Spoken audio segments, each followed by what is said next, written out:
Chapter 8 Short Summary. Em and Creon have their first fight. She's mad that he's been missing most days for a week, and he's mad that she's not training hard enough.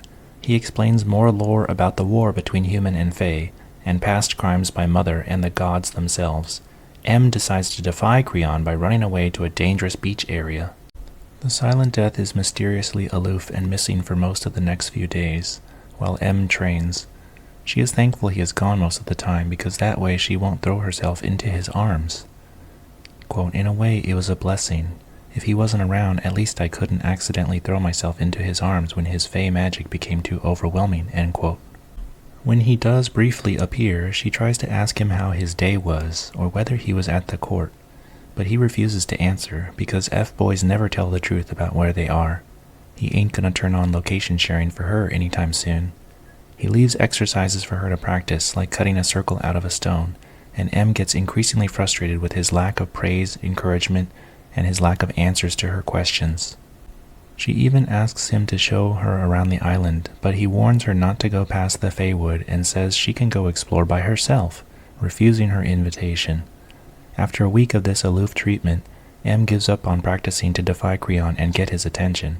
He comes back at lunchtime and notices she isn't practicing. Em is very happy that Senpai finally noticed her, and is thrilled when Creon makes her a cup of tea at her request. She praises him for not hitting her, even though he could have if he wanted to, quote, "as if it took an effort not to slap me in the face," end quote. Another quote, "But he only snatched one of yesterday's leftover stones off the floor and didn't even throw it into my face.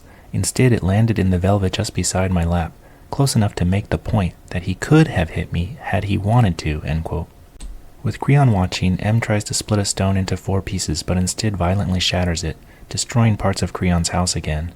I guess the line where Em has to sleep in Creon's bed because some fae might walk by like Ophion doesn't matter when she's practicing her forbidden magic and exploding the house. Creon tells Em her magic is especially powerful and that half fae inherit the full power of their fae ancestor, whereas full fae only average their parents' power level. This implies that Em's fae ancestor was or is a powerful mage. But before the reader gets excited about the power imbalance between Em and Creon being restored, Creon casually explains that he is the most powerful mage in recorded history, which spans about 3,000 to 4,000 years. And bonus points, when it comes to breeding, he isn't racist against humans like most fae are. The biggest reveal of all is that Creon's biological mother is also the fae mother, which means you can check off Prince on your MMC bingo card along with tall, aloof, grabs FMC without her consent, has a well-furnished house, and overwhelmingly powerful. Creon then tries to explain the history of the wars to Em, but all she can think about is how good he smells and how sculpted his shoulders are. His key point is that Mother is actually 2 sister souls inhabiting one body, for the purpose of combining their magic power. Em is shocked to learn that there are different magic types besides color magic, including magic of the gods. Mother is basically an abomination because she uses magic from all the different domains, including god magic, when she is only supposed to have access to fae color magic. Korok, a god who is in love with Mother, taught her and helped build her domains of conquest. Humans got mad that Korok abandoned them to pursue Mother, so they killed her son. Then Mother blighted the humans, starting a war with the gods and killing Korok. She is the reason the mainland is plagued and uninhabitable, and why all humans are forced to live on islands. Mother is the combination of 2 sisters. The god Korok put them in the same body so he can always have sex with one or the other without her being asleep. Em blushes. But it doesn't make sense, since if you have 2 incestuous lesbian partners, one would always be awake anyways? Anyways, it's clear the book is saying that non-monogamous incestuous lesbians are the source of all evil. The thing about half fae being stronger doesn't really make sense. If full fae end up average, then how do you have some stronger or weaker fae? Almost everyone would quickly converge towards an average, unless you introduce a significant supply of half fae into the gene pool to deviate from that average. Maybe it's a reference to the hybrid vigor theory from biology.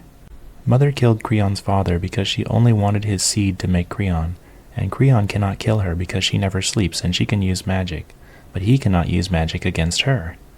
Em questions how she can train to kill someone as powerful as Mother, and Creon suspects a large part of her power stems from her throne, which she always protects like a vulnerability. His plan is to chart the forbidden labyrinth below her throne in order to attack the throne itself, because that's probably her weakness. M gets mad that he didn't explain any of this before, and in her angry ranting she asks if he'd like to bed her. He then draws all the color from the room, threatening to kill her, and her response is to internally monologue about how sexy and powerful he is, how perfect the lines of his face are. With more saucy insults, she leaves to go explore the beach by herself, while Creon shatters his own home in rage.